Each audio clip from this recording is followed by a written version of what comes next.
Flosstube. I'm laughing at a video that my husband just sent me on Instagram right before I started. Okay. Hi, I'm Becky, the main girl in Arizona, and this is my Flosstube channel.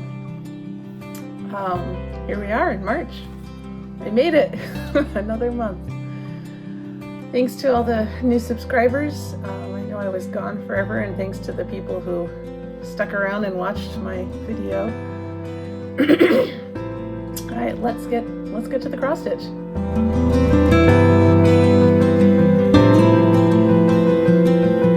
I have a bunch of finishes this month. Well, not a bunch. I have 4. That's plenty. I was focusing this year on trying to finish some whips that have just been hanging around, not getting worked on. I managed to finish 2 of those and also 2 ornaments. Well, sort of 2 ornaments. Anyway, let's just show it. This is one of the ornaments. This is Carolyn Manning's Peace of Mind, number 4. It's for a coworker of mine from my previous school. Oh, that's a little better. Who loves purple and green. So I changed the greens.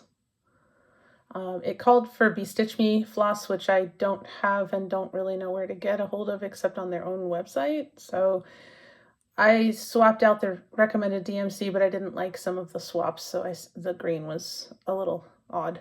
So I changed the greens. Anyway, so that will be a Christmas ornament for her. And we'll see if I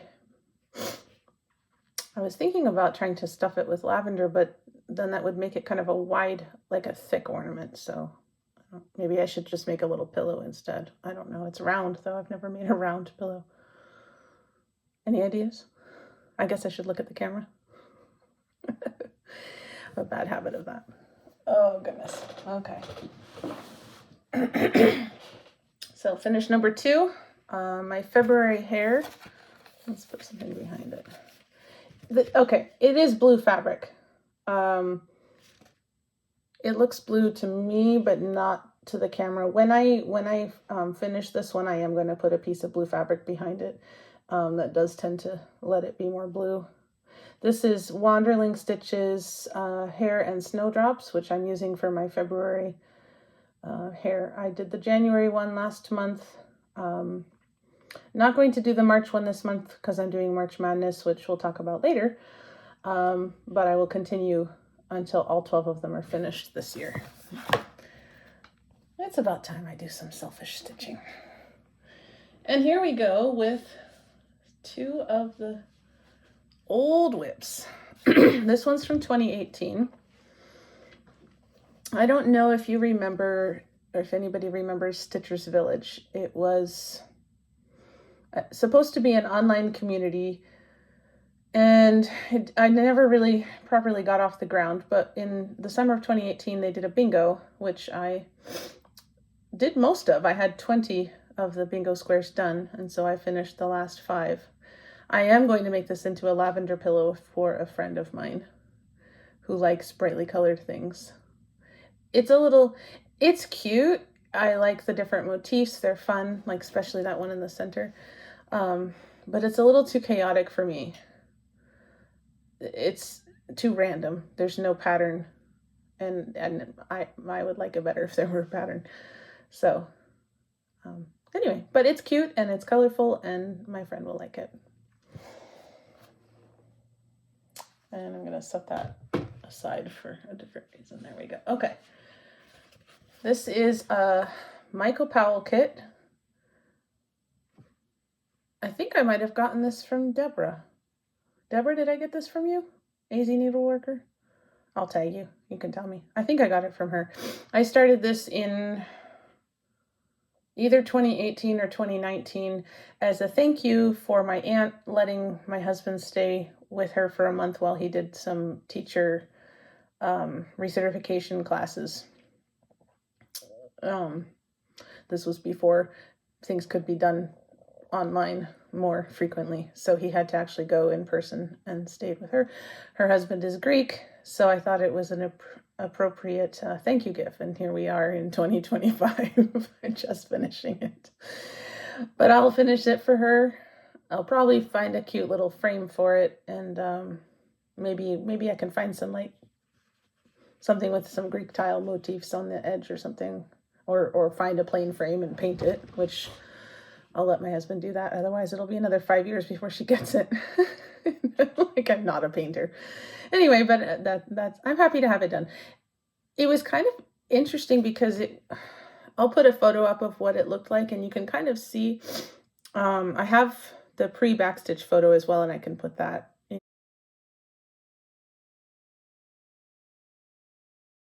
here. But the backstitch, of course, you can see is two-stranded, quite thick, except for right here. That's one strand. But the whole picture, you could tell it was Santorini or wherever. But it was very foggy, misty, and this is very strong, dark backstitch. I'm not used to it being quite so strong, but my husband actually liked it better before I backstitched it, he said.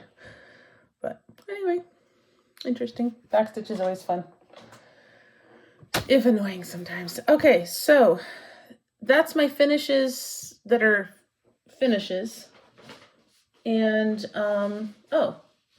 and I figured I would pass the stash. This is the pattern. I had made a working copy, so I didn't mark the pattern, except I think I might have marked the middle. It was a kit, so there was floss, but there's not enough to do it again. I could include the floss if somebody wants it. But there's a floss list there. It'd probably be just as easy to use your own. So yeah, if you would like to, I can send it to whoever, overseas or not, but I'd like to pass the stash, and just say Greek in a comment if you would like me to do this. And next month I will draw for who I will send it to. Don't say giveaway, yada yada, you must be 18, all the stuff. So if you would like me to pass the stash to you, say Greek in a comment, and I will do a drawing in, what month is this anyway? This is March. I'll do a drawing in April. Good grief. I don't know. Probably because I start it in the summer. I feel like it's later in the year than it should be. Okay. There, I still can't reach backwards quite properly. For anybody who hadn't watched a previous video, I broke my arm in December. Didn't stitch for a month, and I have most of my range of motion back, but like that's hard to do.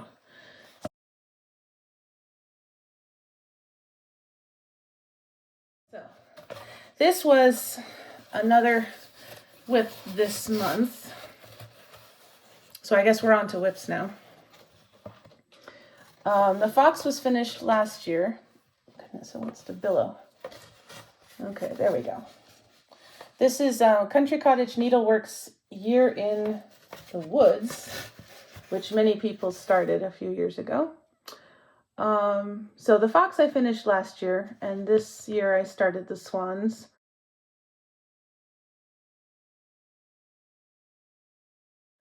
And I really wanted to finish the swans this month because I'm only stitching them on Saturdays in their season. But each season seems to have a month in which I don't stitch regular things, I stitch other things. So it really gets 2 months of Saturdays. And so I finish about half of it and then finish the rest of it the next year. So it took 2 years to finish the fox. And this is how far I got on the swans this year. Next year I will finish the swans. And I actually feel like that stitching the entire swans was a lot of stitching. I was actually counting stitches for online cross stitch challenge, and it was like, it was over 4,000. These guys were over 4,000 stitches. So I think that's actually probably more than half the pattern. It doesn't look like there's that much more. I mean, there's more. There's like trees in the house and stuff, but it seems like I did more than half. It certainly was a lot. So next year, maybe if I get done before the end of February with the swans, I could actually get a head start on the reindeer. So I'm stitching them with called for colors, called for fabric. This is 36 count fabric, which means I have to break out my Handy dandy reading glasses. Yes, I got reading glasses this fall. Before that, last year I was just taking off my glasses to stitch these because they're so, 36 count is a little, and actually, truth be told, 32 count is getting to be a little. I never thought I would have reading glasses. I am so nearsighted. I'm legally blind in this eye. I never thought I would have reading glasses, but the eye doctor said because my prescription is so uneven because of this eye, she said it's actually less eye strain for me to just get reading glasses than to take off the glasses and stitch, which I agree. It makes it nice and clear. And it makes working on my Chatelaines easier because they're big, they're further away. And I think when I get back to my big pieces, I think it will make it easier for me to stitch on Frosty Knot Garden and the Afromov. If you haven't been watching, you don't know what those are, but they're both pieces that have a lot of light on white stitching, which was causing a lot of headaches last year, and I just ended up not stitching on them. So I'm hoping when I pick those up again, that will be easier with reading glasses. Anyway, we're looking at the swans for a long time, but they are awful cute, and the fox too. I like the fox better, but don't tell the swans. Anyway, so that's fun. Now I can put that away till next January. And I guess that's why, because in December I like to stitch Christmas stitching, so I don't stitch these guys in December. So they only get January and February's. Okay, next WIP. This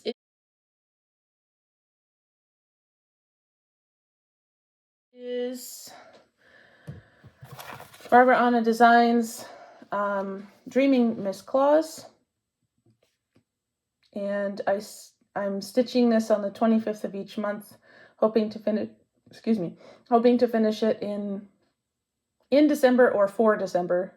I did this the last 2 years trying to finish Christmas stitches for myself so that I would have something to decorate with. And I was successful the last 2 times.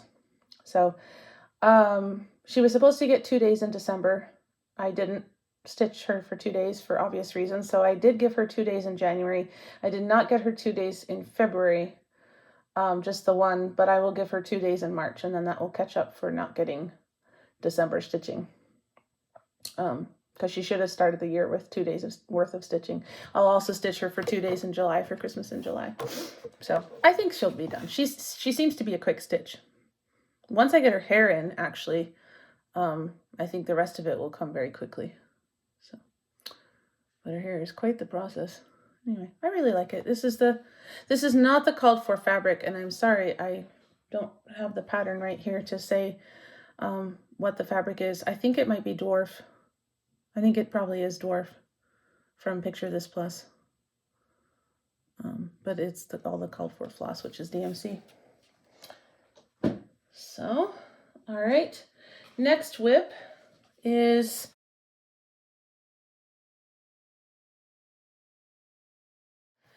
part of a series, which I have shown last year some of it. This is some baby quilt stitching from Rocking Horse Cross Stitch, which is a Ukrainian designer on Etsy. All my designers I'll link below. And this is going to say, let her sleep. This is the P of sleep. For when she wakes, she will move mountains. It's one of those. So the other 2 pieces, the other 2 blocks of this are animals. They're pink and gray and like a, I don't know, sea green, I guess. I was going to say aqua, but no, it's more green. So sea green, that's the colorway my friend picked for her nursery. And this isn't going to have any sea green in it, just the pink and gray. And then there's one more word block that I will hopefully finish both of them this year and will be able to actually make them into a quilt. So there's going to be 4 cross-stitched blocks, and then the other will be just regular big quilt blocks, big like 12-inch squares. Anyway, so got that there. So I'm almost there, and she's turning 6 this December.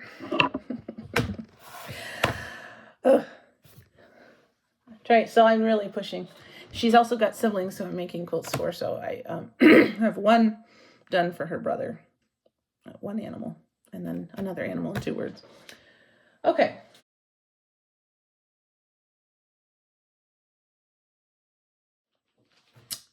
March plans. I don't know why I keep wanting to say May. Maybe I just want this school year to be over. No, that's not fair. It's not a bad school year. You know, I just would like to have it be summer and be able to stitch, except then it would be 100 degrees and I wouldn't like that. So maybe I just need to calm down. March. It's March. So March plans. I am doing March Madness again this year. However, I'm changing it even further than I changed it last year. 2 years ago, I did proper March Madness, and I did like polls on my Instagram and had people vote for the one to go on to the next round. And last year, what did I do? I think I flipped a coin. Yeah, I flipped a coin to see what projects would go to the next round. But then I ended up with some projects getting lots and lots of time and other projects getting like 1 day. And I didn't like that because for March Madness, I pick projects that I don't work on the rest of the year for the most part. And I want to get something done on each one of them. So they're special March projects. Well, that doesn't help if they are out in the first round. I know, it's not proper bracket. But I'm just going to, my March Madness is going to be putting in at least 4 days on each of my 8 projects. That's not one of them. That's only getting 2 days. It's not that much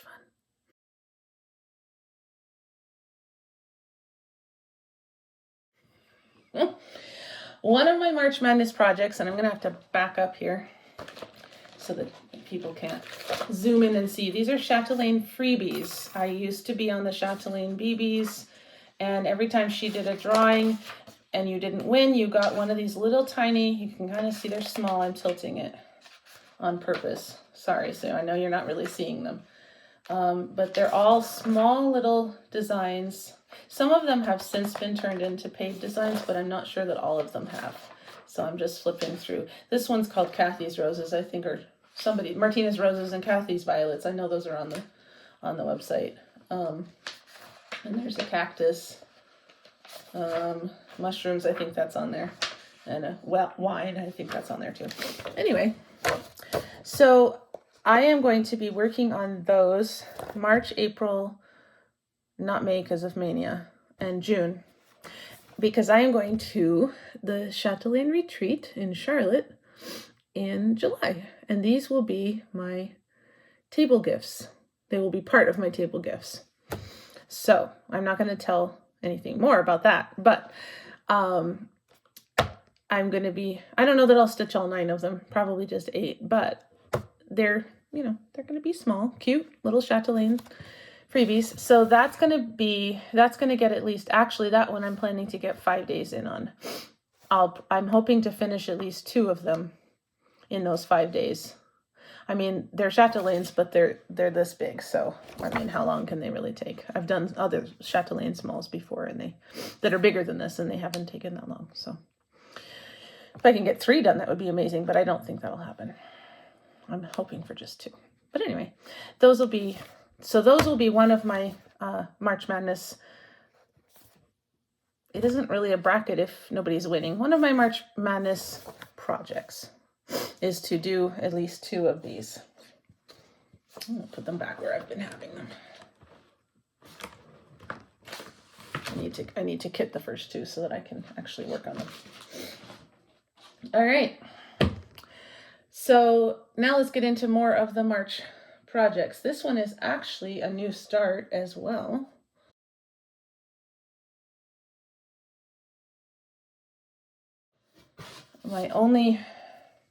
Other than the Chatelaine minis, my only new start for the month.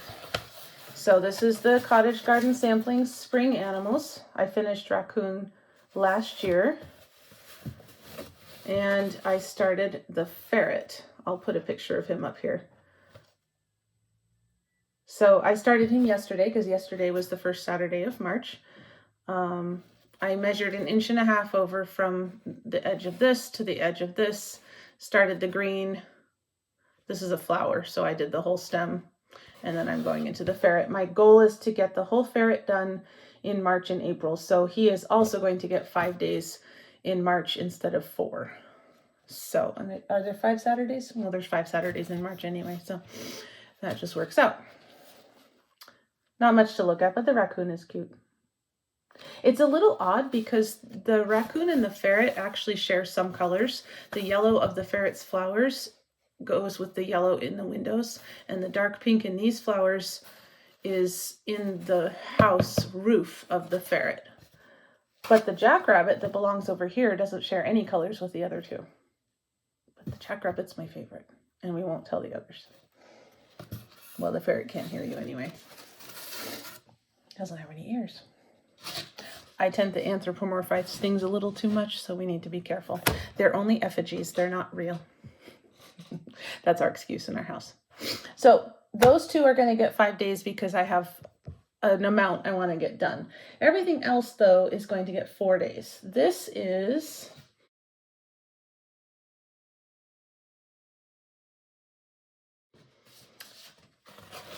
crossed wing, dog stay out, called for fabric and colors.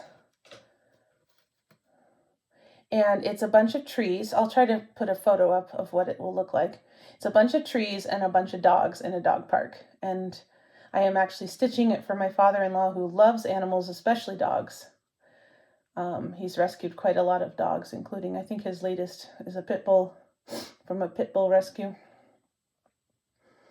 So those trees are deceptively huge.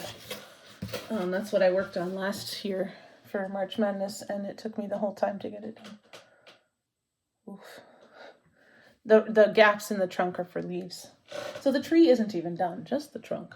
I don't know what I'll work on. I'll probably just put more trees in so I can stitch more dogs. I don't want to just do trees, but we can break it up a little. So that one is planned to get 4 days in, including today. So I need to hurry up and get off Flosstube here. This is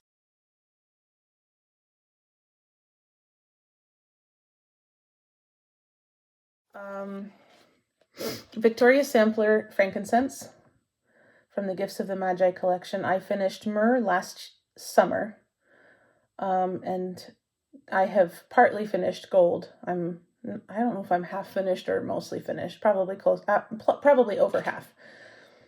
They get worked on in May and in July and supposedly in December if we don't break ourselves. And I also picked up Myrrh during March because of Stitch Asia. So I figured if I could pick up Myrrh during March, I could pick up Frankincense during March because I think Frankincense also comes from Asia. So that is what I had completed last year. I think last July. Yeah, because I finished Myrrh in July and started Frankincense. So they all have the little red tops. And a lot of the flosses are the same between them. I really enjoy stitching Victoria Sampler things because they have a lot of fun specialty stitches. These, for example, are queen stitches. I love trying the different specialty stitches, and their diagrams and instructions are really clear, very easy to follow. I never have any trouble. If I do, it's my own fault. But yeah, so it's a cute little start actually all by itself, and so the jar keeps on going down. So probably next time you see it, it will be in a much bigger hoop because I don't like to put anything over these guys. And I ended up stitching the bottom part of Myrrh just in hand. So I'll probably end up doing that with this one too. If I don't find a bigger hoop. I went to Joann's to get hoops and there weren't any hoops. So we'll talk about Joann's later. Okay, so that one's going to get 4 days.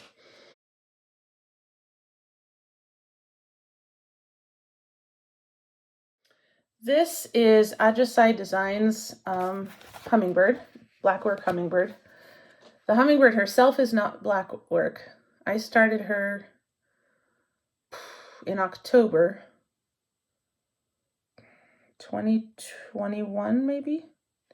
Somewhere in there. I've written down when I started it. I should look. And I started her and then I haven't gotten much back to her because I've been trying to finish other things. She's going to be for my mom. And once she's done, everything else, the flower that she's on and all the background is all Blackwork. So that's why I chose this fabric so that, need to look at the camera. So I chose this fabric so that her flower would be pink. So I really, really like the color shading. That I worked on her when I started her in October. I worked on her for a whole week. And that's all I got done was her back and the tops of her wings there. This I did another time. I think it was for a prompt for something. And yeah, but this amount of color shading was intense. There's so many colors just in her. And now that I'm nearly done with her wings, I guess it's a he. I keep saying her, but it's a he. It's a ruby-throated. Now that I'm almost done with his wings, there's almost no colors left in the bag. It's going to be just black as soon as the hummingbird is done. So it's all the browns left. No greens. But that's okay. Anyway, I'm not much into pink, but I would have like a blue or something, but that wouldn't show up the green very well. And hummingbirds will go for pink flowers, not blue. So it's fine.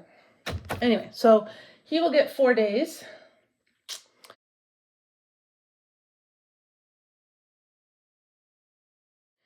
And any fellow Lord of the Ring nerds know what this is.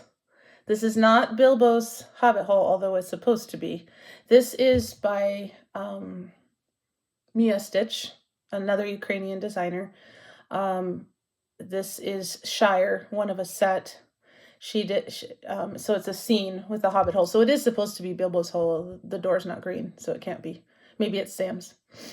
And it has like a pipe down here and lots and lots of green.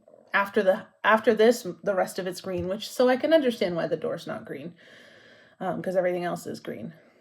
And then there's the Shire, and there's Mordor, and there's Rivendell.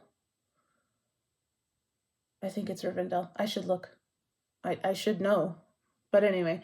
And then she promised to do the Argonath, which I'm super excited. If she actually does it, I will just fall out. You'll hear me.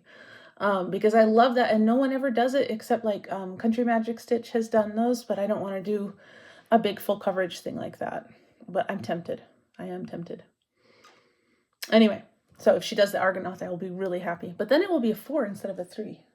So that one gets stitched on like Tolkien's birthday and September 22 for Frodo and Bilbo's birthdays. And I don't know when I feel like it. So it's for me. So, it gets neglected. But I do like to stitch on it. And that one's getting 4 days. I think I have a good mix of things that I'm working on for other people and things for myself. This is also for myself.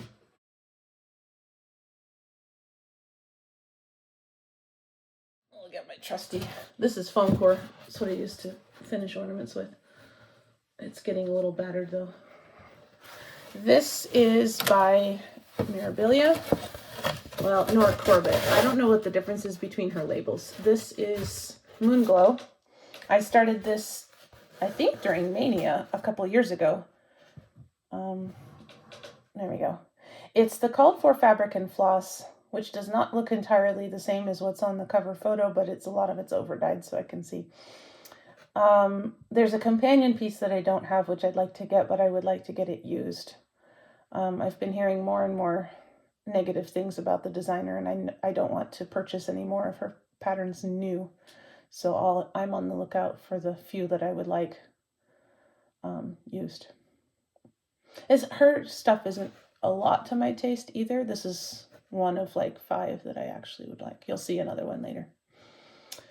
Anyway, but yeah, the outline is a little wrong here. Something happened in the feet.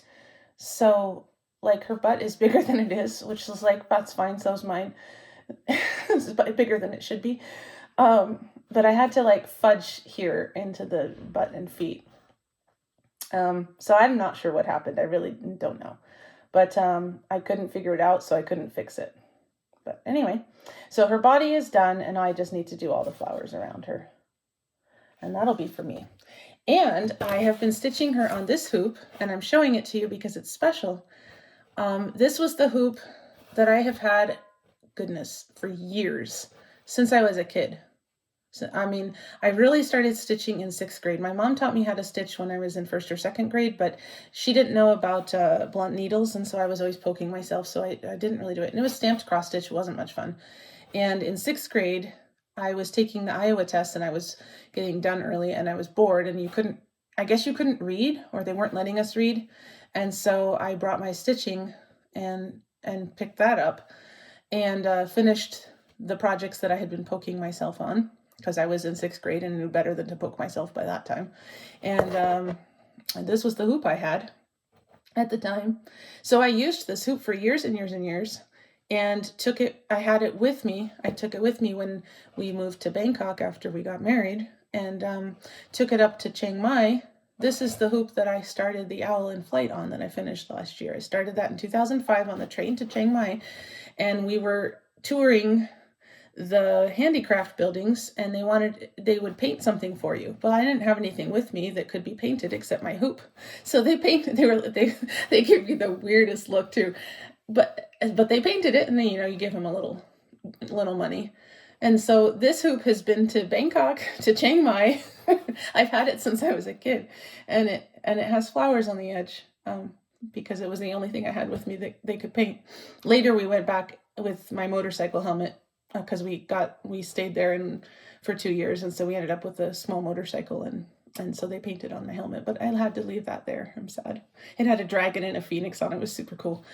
But yeah, so I have this as a memento of a lot of things, but so I put it on her because I thought it was appropriate with the flowers. Anyway, trip down memory lane right there. In several different venues. Okay. Oh, one more. And so she's also going to get 4 days, which is actually the most she will have had at any one point in time since I started her. So I might finish her, maybe. I don't know. We'll see. Cool. I'm not expecting to. And this is the one project I am hoping to finish this month. This is Green Earth Sampler by Victoria Sampler. I was intending to finish it last year. I did try, and let me put it on this. Maybe you can see better. Yeah. I got bogged down in the Hardanger portion. The whole rest of it's done. It's just this up here. And I am fine, but I had some trouble. I cut a few too many threads and so it's a tiny bit wonky here. It'll be fine once it's done. But all of this is cut. One of these isn't cut. Maybe this one. But these two are cut. This isn't done. So, and the stuff's been sitting here to do. Yes, those are tweezers. Yes, I needed them. and my lovely Dovos. Nice sharp tip for Hardanger. Anyway, so I really want to get this done this month. I wanted it done last summer. Didn't get it done. Tried in the fall. Didn't get it done. This is taking so much longer than I thought it should, because I had done Hardanger ornaments before, but I don't know if it's me or what. I'm just having trouble. I'm like putting bars in and taking them out and putting them in and taking them out. And so like for 2 hours, I'm getting like one square done and that's it. And it's just driving me crazy. So I'm going to persevere. That's also supposed to get worked on today. So yeah, we'll see. But I will do my very, very best to get this done this month. And if not, I will get it done in June when school's out and I have time. Or May. School gets out Memorial Day weekend, so I have a few days. So I will get it done as soon as I can, because I really want this done, and I want to start the companion piece, which is Crystal Waters. So green and blue, my favorite colors. Yeah, about that blue too. My very, veriest favorite color in the world. So, yeah, wish me luck. Send me Nordic sewing spirits or something. I don't know. Help. But I do have a very good book. Oh, that's right. And that's what it's supposed to look like. Yeah. So all of it's cut. Oh, all of it's cut, but this doesn't have any weaving. That's what the difference is. So these two also have weaving, just like this one, but this is just cut and not woven. But I have very good instructions, and I am following them, and I'm watching videos, and I'm just an idiot sometimes, I guess. So that's where that's at. But I will persevere because I love Hardanger. I think it's amazing and beautiful, and I really like this, and I want it done. So send me good vibes. So that's all my March plans. Oh, and I was going to mention, I forgot to mention, but I have all of my plans written down on an Excel file that I got from Teresa Little Stitcher. I've been using her free Excel spreadsheets for cross-stitch planning for the last couple years, 3 years, I think. And then this year she amped them up and decided to charge for them, and I really appreciate. I'm a planner. I like to just, in fact, it's all planned for the rest of the year. It might change, but it's all planned out for the rest of the year what I'm stitching every single day to the most extent. You know, there's days in there where I said, okay, I will stitch on something that needs to be finished, but I don't know what that will be. So it'll be something that's on my finish list, but I don't know what project, but I still know what I'm going to be taking out, something to be finished. Anyway, it makes me feel better. I don't know why. I just started with January. And then as I saw that I was getting my strength back and my agility, range of motion, I guess, back, I put in February, and then I was like, oh, I feel much better. So then I put in March, and then I put in April, and then before I knew it, I had all the way to December. I don't know. It just makes me happy to have those plans, even if I know they're going to change, and that's okay. That doesn't bother me. But just having them down makes me feel better. Just like this. I know what I'm going to talk about. It doesn't need to be detailed, but it just makes me happy. So anyway, so it's all in the Excel file. All right, let's talk about haul.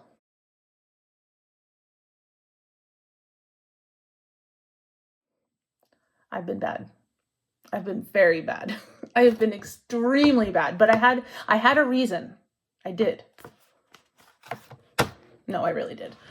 So Joann is going out of business, as we all know, and everybody's upset, including the Joann employees, because obviously they're losing their jobs. And I am very not happy about it because, man, I've been going to Joann's my whole life. I'm sure people that are older have been also going to Joann's their whole life. My mom made my bridesmaids dresses with fabric we got from Joann because I was picky and couldn't find anything I liked anywhere else. Probably because I just didn't like things that were in style at the time, which is very logical for me, very normal for me. So I went to Joann last Thursday. Yeah, like the 21st of February. We have rodeo break here in Tucson. We do not have President's Day off. We get Thursday and Friday off for rodeo. Well, I don't care about the rodeo, but I like the 2 days off.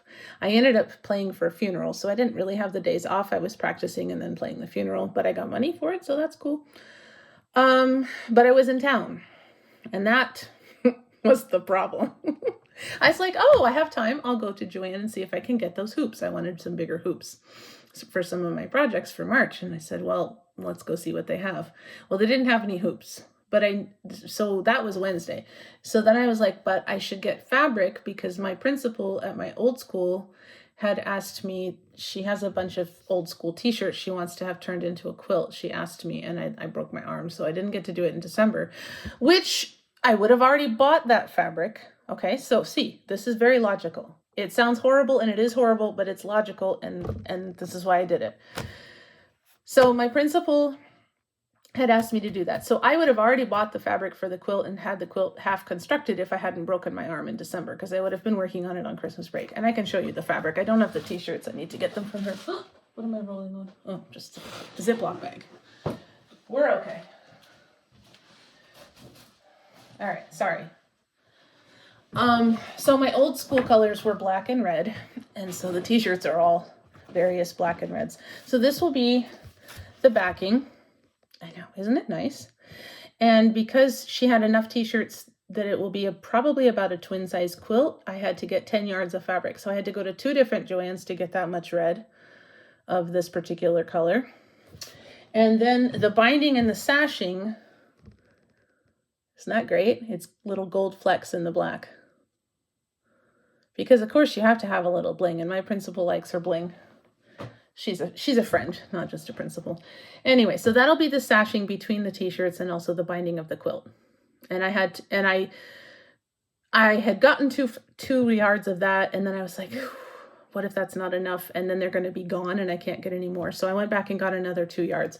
But I mean, something like that is going to come in handy another time, you know, for Christmas ornaments, if nothing else. But I do have quilt stash. We'll talk about that someday. Not today, though. Anyway, so that was the first thing. So I went there intending to get some fabric for ornaments that I know that I've been finishing or needing to finish this year. And I know I will need backing fabric because they're not all Christmas themed like the purple, but I did have fabric for that. I have purple fabric that will go with that one. But I also knew, for example, I'm planning on finishing this and the other one and starting to do this quilt in December. And that is a very particular color of pink. It's a salmony pink. It's not a blue pink. It's an orange pink. And it's not quite this color of the grass in the other things, but it's like a sea green color. And that kind of thing is not easy to match. I can't just go into Walmart and hope that their selection is going to have anything in it that will match. So I took not this, I took one of the animals with me. And I also took the other animal that I finished for the brother that's blue and sea green. And was matching for that. Well, that's also going to be a twin size quilt. So again, you have to have 10 yards for backing and you have to have big 12-inch blocks because this is only taking up 4 of the blocks. It was going to be 6, but I saw reason and it's going to be 4. I want to get it done before they're in college, goodness. So I came there intending to kit this up. So I did, and I won't show you everything because I don't want to just haul it all out, but this is going to be the backing fabric for her quilt. Now this is a little too pink, but again, it's going to be the back. So, and it goes well enough with the other pinks that I did choose. So that's going to be nice. And there's other pinks and greens and gray. So there's 2 pinks. Oh, I might as well show you. Good grief. You're not on here because you don't like fabric. So here is the girl. So I think I did well. It was difficult. It took a really long time. I was in there till 4 o'clock and I got there probably 12:30. So I was in there and so I got these and then this for the back. So that'll be nice. That's the quilt for the little girl. I might as well, this can go with it. Okay. And then the one for the little boy is a little more complicated because I was trying really hard not to have any flowers. Not that he would probably care. He's not that kind of a person. He's a really very sweet boy and wouldn't probably care too much if he had flowers in his quilt. And he is turning 4 in November. So, I mean, he really already has his little personality. So I know he probably wouldn't care too much. I'm using the same gray. And then, so this is not flowers. It's actually little dots. There we go. So there's that. And then we ran into trouble because they're getting low on fabrics because they're going out of business. And there was one of things. So here's the stripe, but it wasn't enough for that color. So here's some other. And see, I think I did pretty well. And I think what I will use is this one first, maybe. Well, maybe not though. It might use this one first. And then this green, which I'm not entirely excited about, so I might still look for another green. I did get another green fabric. I'm not sure where I put it. I think I put it with my green fabric. Yes, I have my fabric sorted into color bins because that makes me happy. Unless it's for a particular project, then it's together with the project fabric. So I have another green that might, but neither one really goes well. So, and then the backing fabric is actually on a bolt, so I didn't haul it out of the closet, but it is a greeny blue that looks like kind of like a map, like a globe. And there wasn't quite 10 yards, so there's a couple yards of a green and a blue, and I'll just make it striped in the back. I'll blend these with the one that's actually 2 colors, so it'll be fine. But that is a lot of fabric. 1, 2, 3 twin quilts. Okay. Yes. So that's the bulk of the damage I did. But I also had some smalls that I needed to get fabric for because there's certain colors I just don't have. And I did check before I left to go to Joann to make sure that I didn't have something that would work. But because they're going out of business, they will only sell you fabric in yard segments. So for this, I have a yard. And I think it goes really well. I wasn't going to get something rainbowy. My friend will like the pink and the purple. So I think it picks up a lot of the warmer tones in here, and the other things don't fight with it. And again, it's going to be on the back. But, I mean, for this, a fat quarter would have been fine. Or even just a quarter yard, because they wouldn't cut you a fat quarter. But I have a yard. What I'm going to do with this, I do not know. Maybe it won't really go on my friend's quilt because it's the wrong pink. There's some of the pinks right, but it goes towards orange and purple and, you know, goodness knows. I'm sure I'll use it at some point, but I wouldn't have bought that much fabric by choice. And then this is another one. I showed this last month as a finish last year. I'm going to finish in order to stand up on my bookshelf in the living room. So I'm going to put this on foam core, wrap it around foam core, have another foam core, wrap that around, and another foam core. So it's a triple layer. I've done this with other things before. I finished the Country Cottage Needleworks Red, White, and Bloom that way. I finished it with red and blue bandana fabric. So it'll look really good. I might flip-flop these, actually. I think that'll look better. It doesn't look like carrots, but it kind of looks like it could be. Anyway, and then we'll put it all on a wood block that can stand by itself. So that's what I did with the Country Cottage Needleworks finish. I'll show you again in July when I get it out.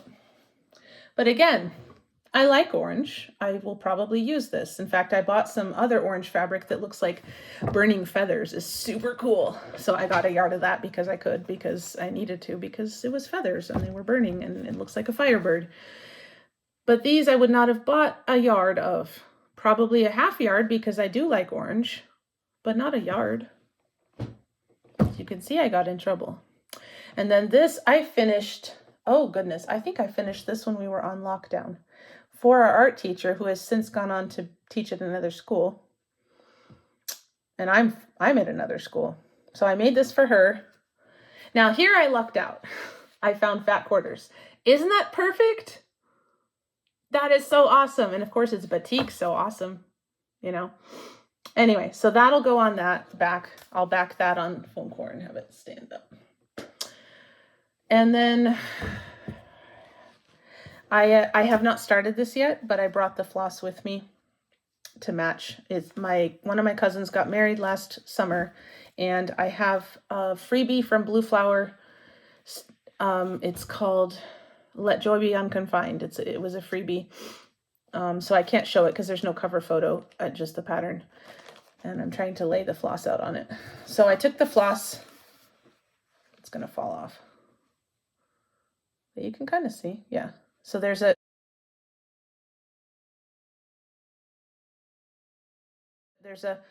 now I messed with the floss because I couldn't find what I wanted, or I didn't think it went well together, but it's about the same. This is Weeks Dye Works Ocean, so it's a dark teal. And then you have my favorite blue, of course.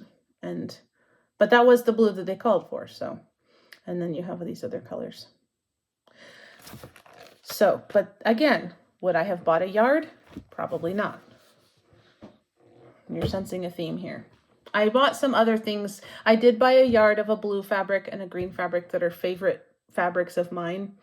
And I love blue and green. I'm planning on making a completely blue quilt once I get obligation quilts finished up.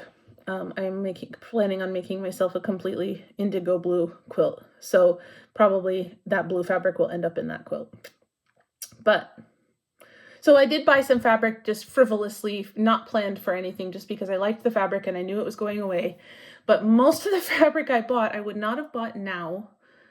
And even if I had bought it, I wouldn't have bought so much because I wouldn't have bought a yard. This is the last one.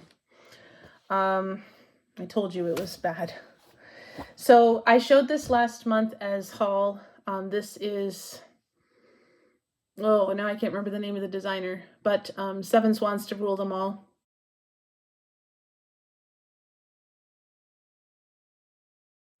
Was it Witchy Stitcher? I can't remember. I'll look. I'll put it down below. 7 Swans to Rule Them All. So I'm planning on making this for myself. And this is going to be the fabric. It's so garish. It's not my normal style, but it's red like rings.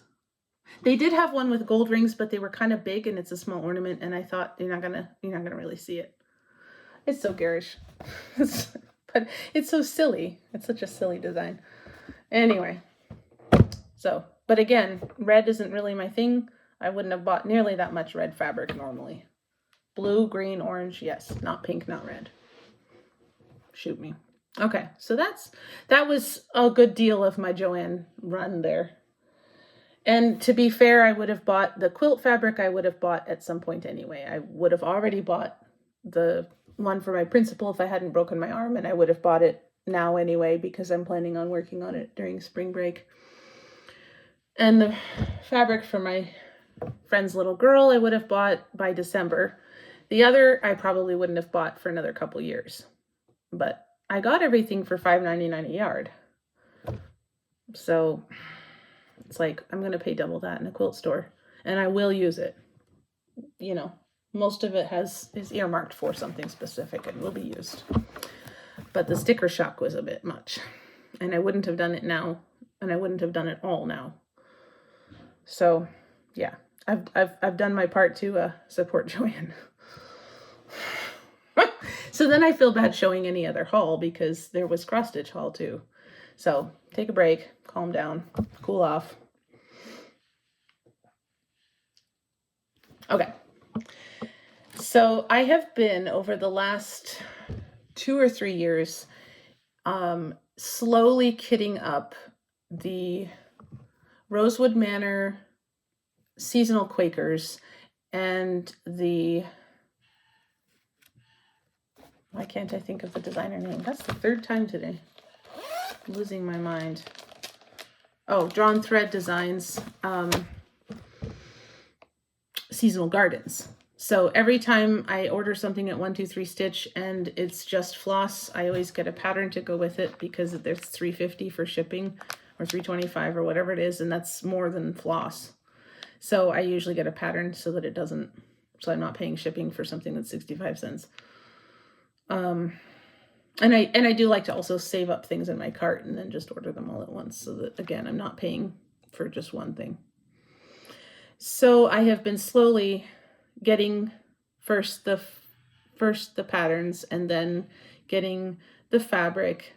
Getting the floss is very expensive, so I haven't mostly gotten the floss for them, but I have all of the patterns. And I showed these last time, at least some of them. So, but I had meant to start them last year. I was going to start one project a month last year. The Quakers, the Gardens, and the Celtic Ladies, which I have been kitting up conversions for. I have winter, autumn, and I'm converting the Noel into green. So those 3 are kitted up. Autumn and Noel are started. Winter I never started. And then last year was the year of the dragon, and my friend did a dragon sal, and then someone else did a leap year sal, and so I started those things and spent time on those instead. So I have kitted these, but somewhat, but haven't actually started them. And I'm not doing it this year either because I'm trying to finish up a bunch of whips. Because honestly, I thought about it and I really enjoyed spending a lot of time on the dragon. I got a lot done on him. I didn't get as much done on the Aframav, but that's because I was having trouble seeing the white on white, and my reading glasses hopefully will help with that. But by the time I had time to use the reading glasses, I'd broken my arm, and so I haven't tried yet. We'll wait. In April, I'm going to get those things out. Anyway, Quakers. So I am still planning to do that probably next year, if nothing changes between now and then. I will start the Quakers and the gardens and have those started. So I have been looking for special project bags to put each season in, because they each have a lot of floss. The Quakers have the Valdani threads in the box, which takes up a lot of room, and it doesn't, and I usually put my stuff, I don't usually use project bags, I use Ziploc bags, and I feel like the Ziploc bags would be, or the Valdanis would be falling out of the Ziploc bags. I don't feel like that's secure.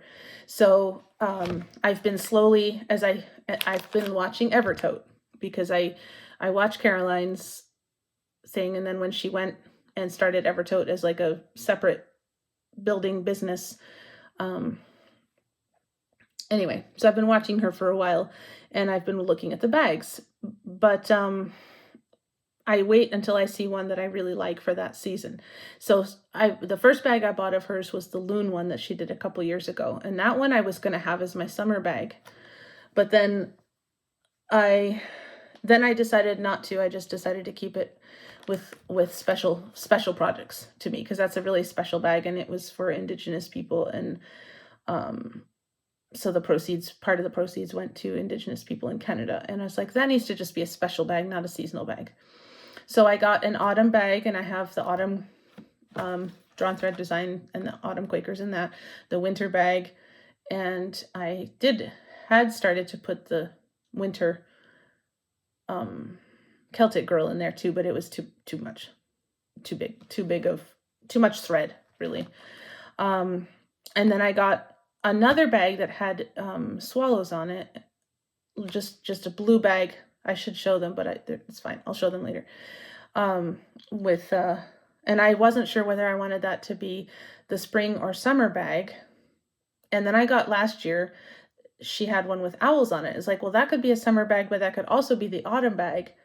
And so I knew that the next bag that I found would tell me what season the other ones were going to be. Well, she posted this. I'm from Maine. The chickadee is our state bird, and I love chickadees, and I love pussy willows. And she was only selling it as a flat bag, and I have been getting the medium wedge totes. So I emailed her and I asked her, could you make me a medium wedge tote instead? And she very nicely said yes. And inside it's got blue fabric, just like the sky. So this is obviously a spring bag. So that means that the flying swallows are my summer bag and the owls are my autumn bag, which I think works pretty well. When you see the swallows, or the owls, you'll see why they could have been summer or autumn. They aren't particularly, they're not Halloween-y owls or anything. They're barn owls. So anyway, so now I have 4 seasonal bags. My set is complete. Very happy. Each one has the Quakers and the gardens in it. Some of them have floss, most of them don't, because the floss kits are expensive, and I'm not paying $125 or $150 just to kit up, not to go along with a couple flosses to be a floss companion. That's ridiculous. So those will get kitted up and before they need to be started in their season. The winter Quakers are already started and the winter garden. So, if I get to that in January 2026, like I hope to, I will have plenty of time before I need to have the spring ones kitted up. But I have a spring bag now. I'm very happy with that. So that wasn't a planned expense, but I always knew when I saw a bag that I wanted in her next lineup, I knew that I would get that bag whenever I saw it. So that was it was a plan, but a loose plan. And now I don't need any more. Because like I said, I usually use Ziploc bags. That's why there's a Ziploc bag on the floor. Okay, now I did have to get some floss for things. So I did have floss companions. This is another thing I'm going to start probably next year, because I'm doing the hares this year as my seasonal smalls. And this is the Blue Flower Seasons of the Heart Spring. This is Seasons of the Heart Winter, and they did actually have the called for fabric for that one. They did not have it for spring, so on my next order, I will get a piece of fabric that I think might work, and I'll see if it does. So, but I think I'm not ordering anything for a minute. And then this is a weird haul. Long ago, I guess this would have been, it definitely would have been after 6th grade. So probably either 7th or 8th grade or in high school. The only place you could get cross stitch was at our department stores. And we didn't even have Walmart then. It was Ames and Bradley's and Joann, obviously. So whenever my mom would go to one of those stores, I would always go to the cross stitch section and look at all their stuff. And usually she would let me get a pattern, or maybe I might be able to get some floss, because back then it was like 25 cents a skein. So I'd pick out 5 skeins of colors that I just liked. So that was how I started my floss collection. It was just random, all blues and greens, of course, because it's me. But I had this pattern, this kit, I guess, because now I'm seeing it's a kit and not just a pattern. And I stitched it for my mom. And later, I came back, probably after I got married, and started messing around with colors and things and changing things. And I looked at it and I was like, it's green. And I like it because I like green. My mom does not particularly like green, but she had it hanging up in her blue house because I made it for her. And I thought at the time, I was like, oh, I should restitch that for her in blue so that it goes with her house. But I didn't know where the pattern was. It probably had gotten thrown away because I think I had stitched it twice. And because back then I sold some finished stitching for like fundraisers for school or something like that. So I think I had stitched it twice. So the pattern was really beat up, because I remember going and buying fiddler's cloth Ada at probably Ames or Bradley's and stitching it on fiddler's cloth because it came with that kind of oatmeal-y Ada. And someone was talking about it, and I was hearing somebody talk about not this particular design, but an Irish blessing design. It's the Irish blessing. May the road rise to meet you. May the wind be always at your back. May the sun shine warm upon your face. May the wind blow soft upon your fields. And until we meet again, may God hold you in the palm of his hand. Now, this was a choir song that I sang about the time I was stitching this. So freshman, sophomore year in high school. So, and I stitched it twice, pretty sure, because I remember stitching it twice. Because I didn't have time. I had nothing else to do except practice and do homework. So, and you can see there's a lot of green. Now looking at it now, I don't know what particularly I could change, because the things that are green are things that are green. But I could make it more blue. I could bring out the blue. When someone was talking about an Irish blessing, I don't know who, I've been watching different people's Flosstubes over the last few weeks because I'm not sitting in my stitchy spot because I'm not using my stand, because I can't quite yet. Well, I probably could, but I'd probably be sorry too. So I'm not using my stand until April. I'm stitching in hand only, or in hoops. So watching a lot of Flosstube, which I don't usually do. I usually listen to audiobooks. So I don't remember who was talking about an Irish blessing, but somebody was. And I was like, oh, that Irish blessing. I should look for that and see if I could find that pattern. Well, it's a kit and I got it. So here it is. And I don't have any plans to, I'm not probably going to use the called for stuff. If I'm going to change colors, I'm going to change the colors.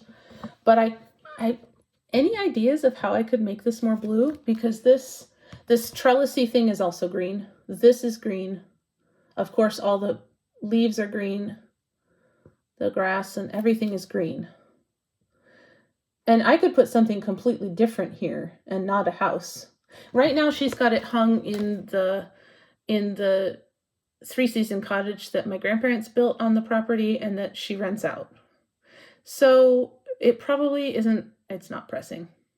But if I made it in blue, she might hang it in her own house. instead of in the guest cottage that smells like mothballs. It's a little bit of professional angst here as well. But I for years though, I have thought whenever I saw it, I was like, I should restitch that for her in blue. But I've never been anywhere where I was looking for things. So now I thought about it and I got it. It was $8. And I like it myself. I would probably take the green one back or leave it where it is. But I mean, I like it fine. I hear the song in my head when I look at it. I looked a little bit online at other ones of this to see if I liked them better or if they could be more blue, but I didn't like any better than this. So, yeah. I'm silly. I do know this. Oh, man, we're still on haul. Holy moly, let's get a move on. And it's been an hour. Okay, sorry, guys. I did warn you it was a lot of haul. And along with... I had mentioned looking for used Mirabilias. I had 4 on my list that I had wanted and didn't have. I probably have,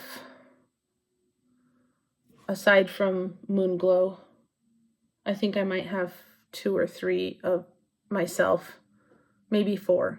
So out of all of her designs, there's only probably less than 10 that I actually would want to stitch myself. So it's not like it's a big thing for me to say, you know, she's being kind of a pain and I don't want to give her any more money.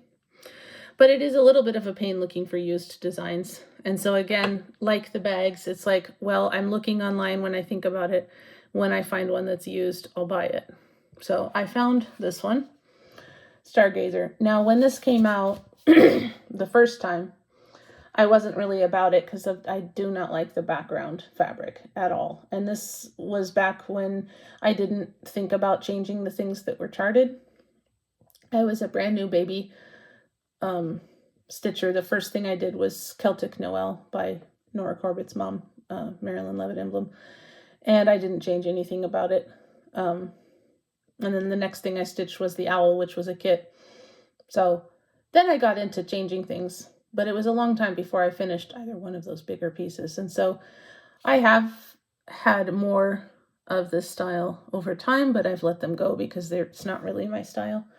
But since then, I've seen people's Stargazers and really liked the changes that they've made. So I have kind of been on the lookout for it anyway, because I would like to do the changes. First of all, I'd like it on like a dark blue fabric so that the stars would actually stand out. And I don't know how much colored fabric there was back in the 90s. Certainly not the variety that there is now. And I probably would change her dress to be blue because... Anyway, but I got her on eBay. She's used, her seal's broken. I think the person marked the center of the design. So I got that. And there's only 3 other designs of Nora Corbett's that I am looking for. So, and they're all 3 newer, so I'm not likely to find them used anytime soon. But I have plenty to stitch. And then on Facebook Marketplace, I got some things by Kathy Holicky, which I have loved for years. These have been on my wish list. And my wish list having morphed from an Excel file to Amazon, and then Amazon stopped letting you add things to wish list, so then I started using wishlist.com and 123 Stitch and Etsy. So these I have wanted to stitch for years and years and years and didn't have a good place to get them. Is that not awesome? I have my new stitch. Once I finish Dreaming Miss Claus, I already have the new one I want to replace it with, but this will be next December. I told you I would like to plan. This will be my next December new start in December 2026. That is so awesome, that one. And then I had also the same person on Facebook had this one, which these could be any number of different colors. These are amazing. It looks like the old mother of pearl inlays that used to, my mom has, or my dad has a couple boxes like that. So cool, so pretty. And you can, you know, obviously divvy them up onto little medallions. I mean, they could just be a bunch of different little ornaments. I would love that. Anyway, probably that's what I would do with them, actually. Oh, and that came with beads. And then this one, which obviously needs to not be on white fabric. So cool. This one's called Starlight. So yeah, that would obviously need to be on like a navy blue or something, or black, if I really hate myself. But anyway. So, but this one I have loved for years and have looked for. So I was really excited to get that. So again, it wasn't planned, but you know, it's always there in the back of your mind. And then I am blaming this on another floss tuber. Again, didn't write down who it was, but they were showing their finish of, my computer's not here. Friendship is a Sheltering Tree. And it was beautiful, and I immediately decided that I needed to stitch it for my two best girlfriends. And that was all it took to push me over the edge into getting this, which I am unboxing for you because it came yesterday in the mail and I did not open it. This is Evertote's Holiday Countdown floss. Sorry to everybody, I'm not a big sampler person, if you can't tell. Like, okay, I like band samplers, but I'm not a big sampler type person. I will stitch some, like the seasonal Quakers, I like those. But mostly, you guys can have the samplers. You can have all the samplers. I will have one or two exceptions. But I did like this year's lineup of floss. The other ones have been nice, but this one, as I was late watching all of Caroline's videos because I broke my arm, so I wasn't watching Flosstube. I was reading and feeling sorry for myself in December. But I watched them in January and into February, and it just every day came out with a new floss, and I was like, man, I really like those colors. I wonder if I can still get the floss. Well, yes, you can. You can indeed still get the floss. And here they all are, each in their individual little bags. So I guess I should have opened it up because I can't show it to you. But you can go, I will put a link below. You can go on the Evertote website, and they are still selling just the floss for the Holiday Countdown. The colors in this, it was the greens and blues. It was the greens and blues, but they also had some really nice reds, and the gradients just really that was the best.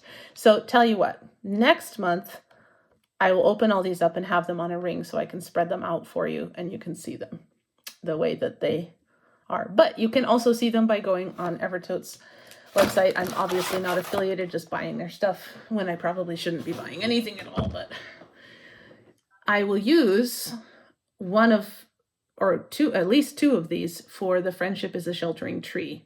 I have in my 1, 2, 3 stitch cart some 40 count fabric to stitch that on for my girlfriends. No, it's not on the list to start anytime soon, but I find the perfect pattern for people that I care about. I find the perfect floss and the perfect fabric, and we'll start it when I have time. But I will start it at some time in the next probably 3 years. That's about as good as the chances of the fabric I bought at Joann's.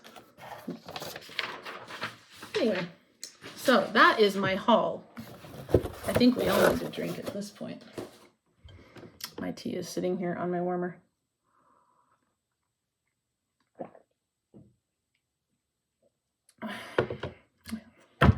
Oof. Take a breath. Well, that is the end of the cross stitch portion of this video, and that took a very long time.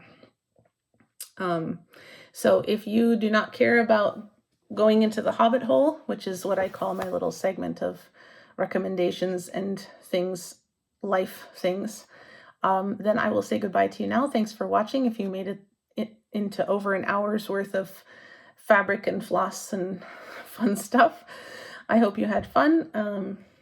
I will not be so bad. No, I'm just generally not that bad. But Joann's doesn't go out of business every day or every year either. So I won't be probably going back to Joann's after this. So have an excellent month. if you're doing March Madness, I'm looking forward to seeing all your stuff. And if you're not, I'm looking forward to seeing your stuff. And I will see you later.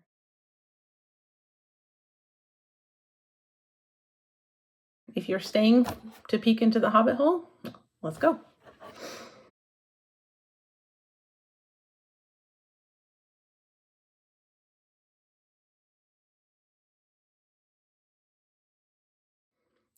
Welcome to the Hobbit hole. So I have several things. I'll just, in the interest of not making this video 2 hours long, I will go quickly through them. First of all, some life update. Obviously my arm is better. And I will be talking to the doctor this Friday to see about PT because I still, yeah, that's hard.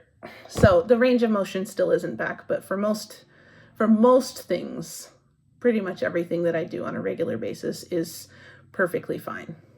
So we've been dealing with javelinas in the neighborhood, which if you're not from the Southwest are wild pigs. Well, they're not even pigs, they're peccaries, which is not related to pigs at all, but think wild boar, basically, kind of animal. They don't have tusks.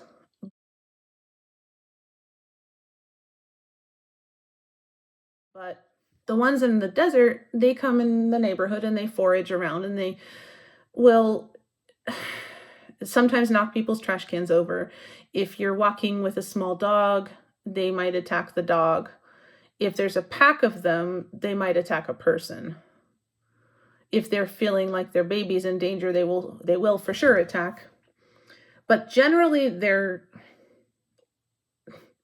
kind of cowardly.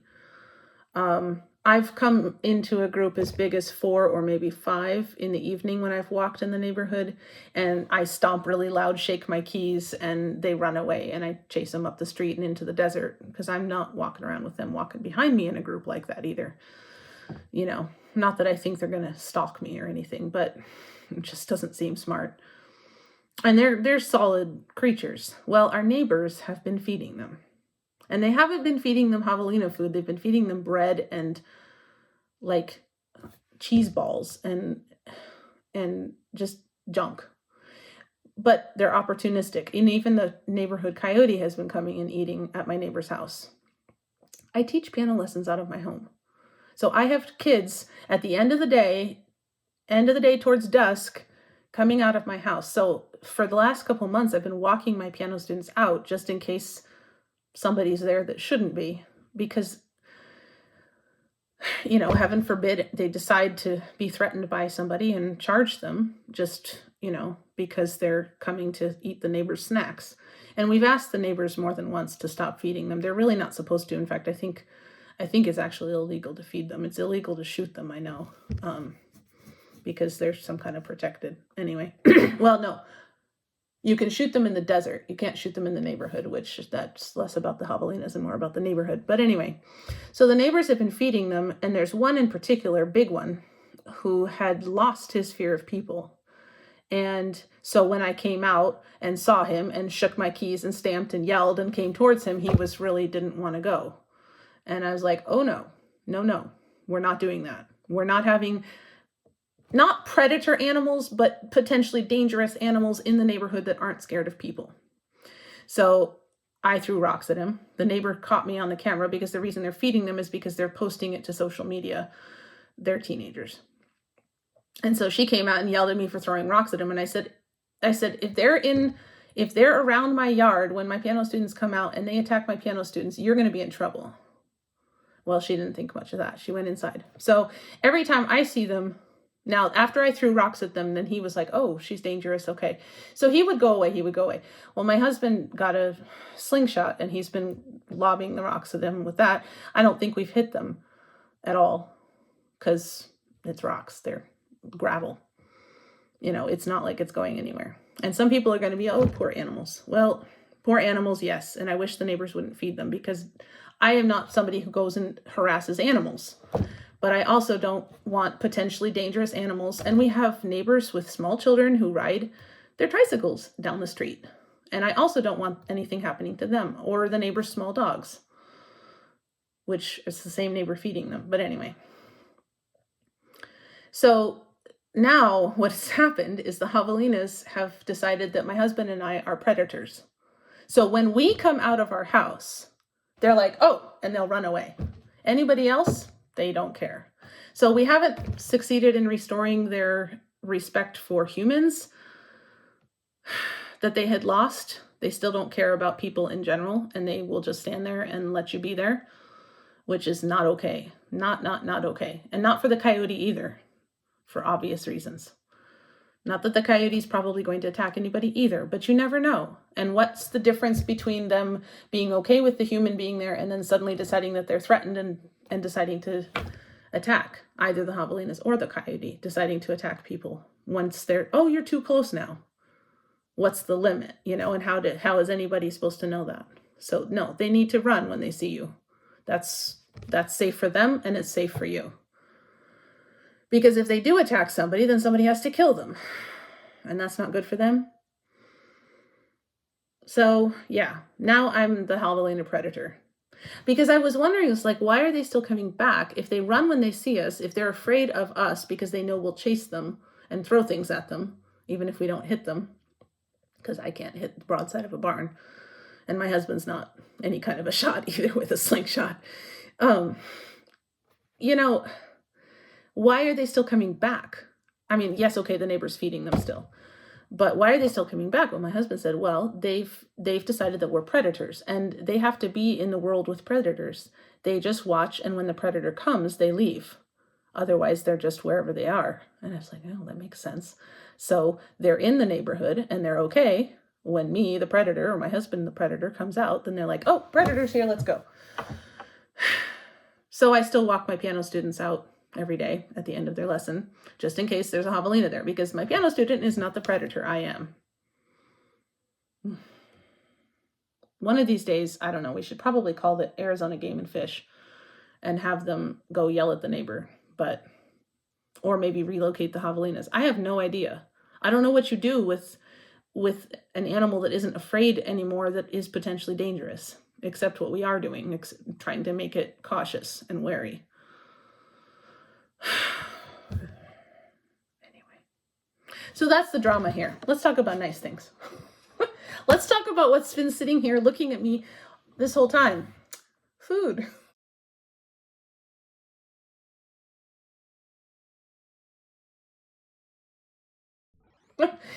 So I have several things for you actually today. I got some squashes. I don't remember what kind they were, but they were a winter squash, and oh no, I'm not going to be able to tip it. It's going to fall out. There we go. Couldn't see. It's a squash soup. It was meant for butternut squash, but I used the other winter squash that I had. It has coconut milk and turmeric and cumin and a bunch of other stuff. It's really good. I have had other squash soups that I didn't prefer in the past, but I really like this one.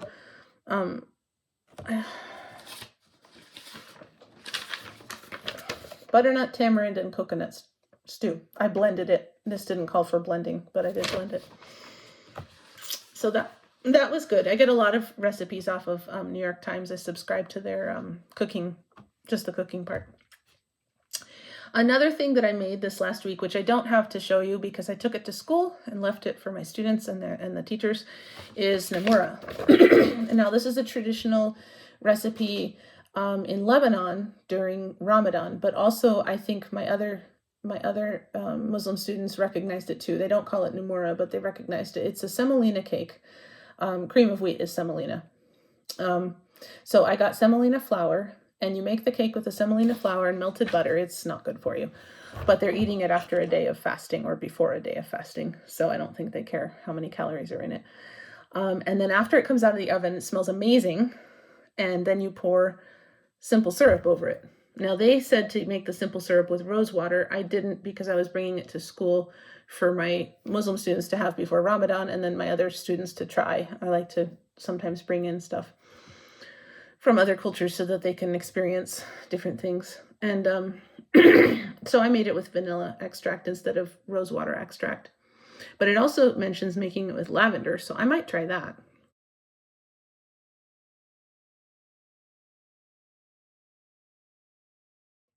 I don't prefer rose myself, although I will make it, when I make marzipan, I use rose water. But yeah, so that was really good. And, but I don't have a picture because it went to school and got eaten. And then the other thing I do have is every week or every couple weeks, I make cookies for my piano students after their lesson. And so these are ones I have made. They're chocolate chip cookies. But given the price of eggs, I got into a recipe book that I've used in the past with friends that are vegan or gluten-free. It's called The Vegan Cookie Connoisseur.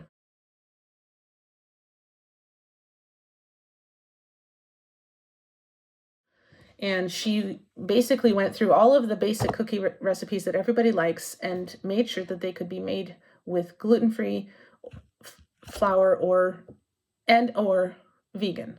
Now you can make it with all the bad stuff in it. You can stop using whatever she put, and you can use eggs and butter and milk and make them just regular cookies.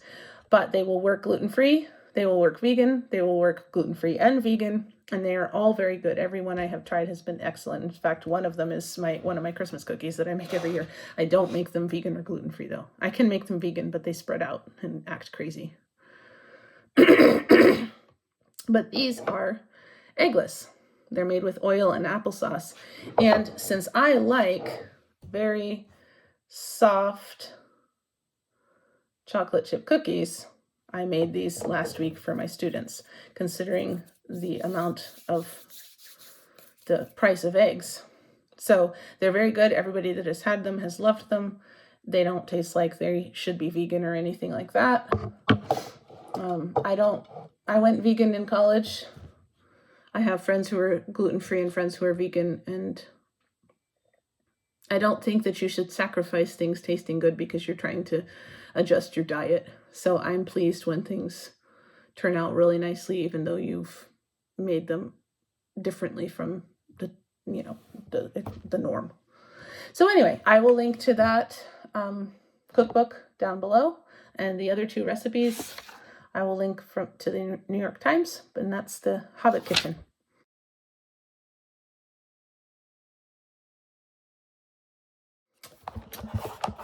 Little bit more fun. I mentioned last time that we had the Rock and Gem show here in Tucson. I think it's called the Gem and Mineral show, but everybody calls it the Rock and Gem show here in Tucson. And that is the end of January, beginning of February into Valentine's Day. And people come from all over the world. There's big, huge tents, vendors selling everything from amethyst bigger than you are to little tiny, precious gemstones and jewelry and anything that is made out of some kind of mineral. So I didn't have time to go to most of it, but we did actually decide to go to a site that we hadn't gone to in years past, because we were kind of like, okay, there's the same stuff. We always go to the same place. There's always the same stuff. Let's go see a different section of town. So we went to a different section, and I got a couple things for my parents for Valentine's Day, and they are coming. We're going to meet up for spring break, which I'll talk about in a minute. So I got this from my mom. It's a blue agate. It's not, world shattering, but she likes this blue, and it's a heart. And my dad likes shells and things, and this is a fossilized sand dollar. Again, not super expensive, but very cool, and he'll like that. And Mr. Christensen, my husband, Kent, got me this for Valentine's Day. He usually gets my Valentine's Day present at the gem show. It's not, the shape isn't it? This is chrysocolla. So that's a copper byproduct. You will find that and azurite and malachite in rocks that are copper bearing. So we have some rocks that have chrysocolla in them in our front yard because we went up into the mountains by the mines and picked them up, but not like this. I mean, this is, very thick and nice chrysocolla. And this is shattuckite. Shattuckite, named after the mine in Bisbee, the Shattuck mine, where it was first found, Bisbee, Arizona. And it's not azurite, which is a much darker blue. But you can see by the color that it's something that I would like very much. And it's fairly rare, not like azurite and malachite and chrysocolla. So we would like a piece with nice crystals, but they are very pricey. So he found this small piece. It's flat. It can be wire wrapped for a necklace, which is what he wants to do with it. But I would like to just have it on my, because it's, I don't know, it seems kind of big for a necklace. He says not, but if I wear necklaces, I tend to wear little tiny things. But I like just having it where I can see it. Right now I have it at my place at the table, and every time I'm eating, I'm looking at it. So chrysocolla and Shattuckite, and my Valentine's Day present. So, given the fact that it's been an hour and a half, I think I will not do the art. I was going to show you another piece of art, but I think I will skip it for this month. You've seen 3 rocks and a lot of fabric, so I think I'll just show you that next month. It's not going anywhere. So now we come to the recommendations, which I say the library because a lot of things are either books, music, or cross-stitch things, which I stitch in the library in our house. So it's the library. So I have a new Flosstuber that I have been watching, Brigham House Stitcher, sorry. She popped up on my recommendations when I was watching Evertote. And so, or no, that's not how I found her. No, I was watching, oh shoot. I was watching another Flosstuber who I will also link below, and she mentioned her. And so I went to look at her things, and she lives in Utah. And she's doing the Independence Day stitch. Man, I cannot think today. I cannot think about anything. That's like the 5th time I can't remember somebody's name or something's name. Anyway, goodness, I'm losing it completely. Not even 45 people. Anyway, so the other stitcher mentioned Brigham House Stitcher, and they're doing an Independence Day stitch that they're going to they've started it. They started an Independence House Philadelphia sampler thing that they're starting now so that they'll finish it in July 2026 on the 250th anniversary. And I think that's cool. I'm not going to do it because samplers aren't really my thing, but I do have a patriotic stitch that I will plan to finish and have finished by that July 4th. And then I will start Lady of the Flag conversion in July of 2026. So anyway, but I have been enjoying Brigham House Stitcher's videos. She's a little better at posting videos than I am, and she's going to her first retreat, I think in April. She's going to Stitch West. And so that's fun because I'm also going to my first retreat this year. And so anyway, go watch her channel. I have a designer, Tutu Designs. She isn't Chatelaine, but she's the closest that I've seen to Chatelaine's designs since Martina passed away. They're very detailed. I don't think they're as large or as full of specialty stitches, silks, and Swarovski crystals as Martina's were, but that's okay because sometimes that makes those designs difficult for people to stitch because they're so expensive. So I have gotten the ocean one of hers because my dad really likes ocean things, and hence the sand dollar. And so I had purchased that when she had a 20% off sale a little while ago. And so I purchased her ocean design, which I will link below. But go check her out. If you like Chatelaine and just have felt like it was too expensive, you might like hers. And even if you haven't even thought of Chatelaine, they might not be as scary I have a new wish list item. Rosewood Manor has come out with Dreaming of Autumn Leaves. Again, not the world's biggest sampler fan, but I have some of the Dreaming of other flowers on my list. Probably fuchsias for my mom, maybe hydrangeas for me, but then she came out with the Dreaming of Autumn Leaves, and I am an autumn girl and a winter girl, and so that went on my wish list, and I'm gonna have to get that. It's not on the plan yet, so don't get excited, but it is on my wish list. And I have a couple recommendations for books. I like fantasy. So, and I like some sci-fi as long as it's not like all spaceshipy. I've previously recommended Sharon Lee and Steve Miller books because those sci-fi, it's more what you would call space opera, and this really deals more with the relationships between people than, you know, all the gadgets and stuff and like killing everybody with insight or whatever. I'm not into that, but so I do like their things. And Jane Ann Krentz, and she has other pen names as well, Jane Castle being one of them. She writes fantasy and paranormal sci-fi type stuff. I'm sorry, let's have some tea instead of doing that to you.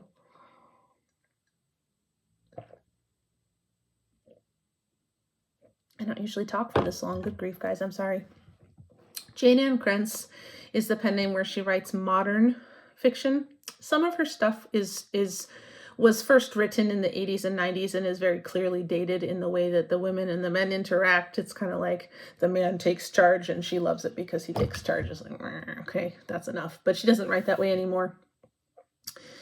So her current things are the Lost Night podcast trilogy, and one just came out a month or two ago. And it's about people who were experimented on, and they had a drug that enhanced their paranormal senses, some kind of drug that enhanced their paranormal senses, and then they're trying to find out what happened to them and the people responsible for kidnapping them. So that's interesting. The Jane Castle pen name that she uses is also paranormal, but the people have been, it's a society that is on another planet and very much in the future, and they've been cut off from Earth, so they haven't had contact with Earth for a couple hundred years, so they have their own very particular society, and everybody has some kind of paranormal extrasensory power. And so those books are about that place, the Jane Castle books. And then she writes also historical fiction with paranormal elements under the pen name Amanda Quick. So I like all of those pen names. I will read her older Jane Ann Krentz things, even though I don't really like the relationship between the people being developed that way, but I do understand that they were written in the 80s and 90s. And I find them interesting, if not I don't appreciate them as much as I do the later books. But the Jane Castle and Amanda Quick ones are good, and they are all loosely related. That you keep seeing the same last names show up in all three of the pen name books. So at some point, I'm expecting them all to converge at some point, but maybe not. But they do have the same last name. So I think the idea is the people in the Jane Castle books in the future are the descendants of the people that she writes about as Jane Ann Krentz in the present, who are themselves the descendants of the people that she writes as Amanda Quick in historical fiction, because the surnames are the same. Anyway, that was a long explanation, but I do like all of her I don't even know what you call it. Over. I don't know. Okay, almost done. One more recommendation. I am a pianist, hence the piano students.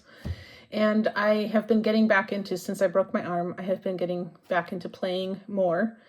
And something that my husband asked me to practice, well, he didn't ask me to practice it. He said, oh, I really like when you play.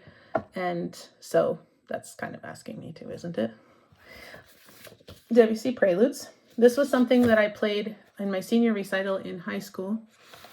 It is called the Engulfed Cathedral, or the Sunken Cathedral.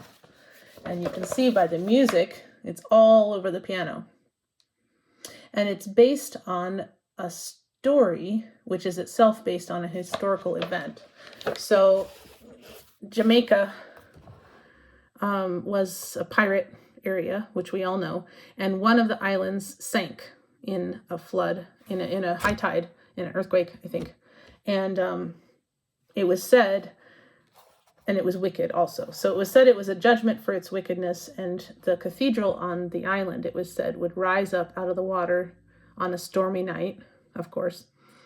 And you would hear under the water the bells playing, and you would see the cathedral rising up out of the water, and then you would hear the organ play, and the bells ring wildly, and it would be up on the surface of the water, and then it would slowly sink back down. Now, I've heard that that's also a legend about a place out off the coast of France, which would make more sense for Debussy to write about it. But whichever, he heard one of the stories about this sunken cathedral and wrote this song based on that. When I heard that, I was like, oh, I've got to play this. You know, high school me was like, oh, so cool. So you can see you have these sonorous deep notes, and the bells, you can hear it rising up. You can see how it's rising up. And then the bells start to toll. This is the bells tolling. And then you turn the page, and it's continuing to rise out of the water, and you start hearing, this is the organ playing all these big crunch chords, and the bells, everything's wild and crazy. And then this is it starting to sink back down into the water until you finally have these long, very quiet bell tones.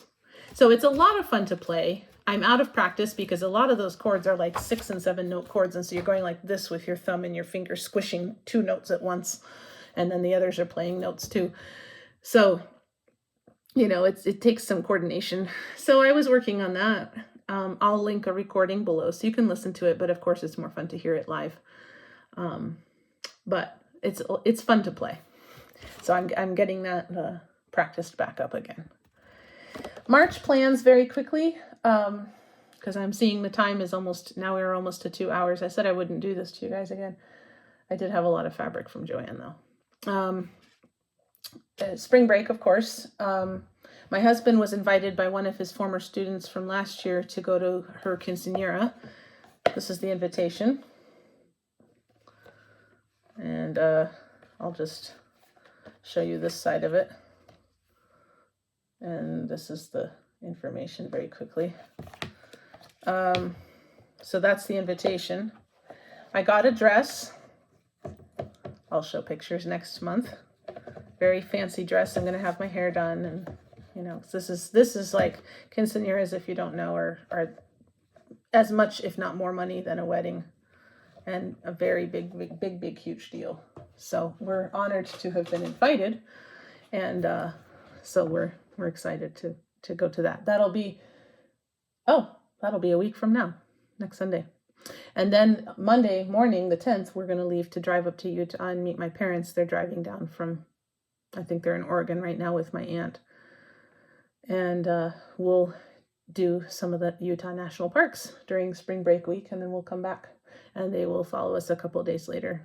We can only stay so long, but they'll hit a couple more national parks and then come back down and spend the week of St. Patrick's Day with us. So we'll see how much stitching I get done during March. But my mom is very good at dealing with my mending pile. I don't have a lot of mending pile, actually. So I actually mentioned the t-shirt quilt to her, and so she's going to help me deal with the t-shirt quilt. So that red and black fabric, maybe next month I will have a quilt top to show you. We'll see.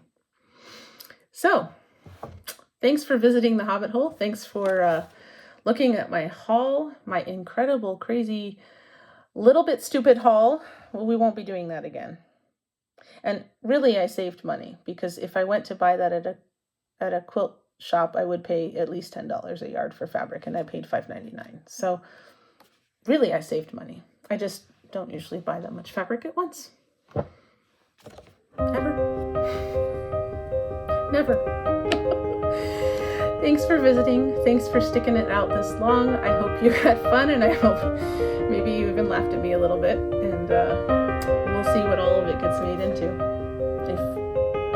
Yeah, it'll get made into stuff. Talk to you later. Have an excellent March, and see you next month.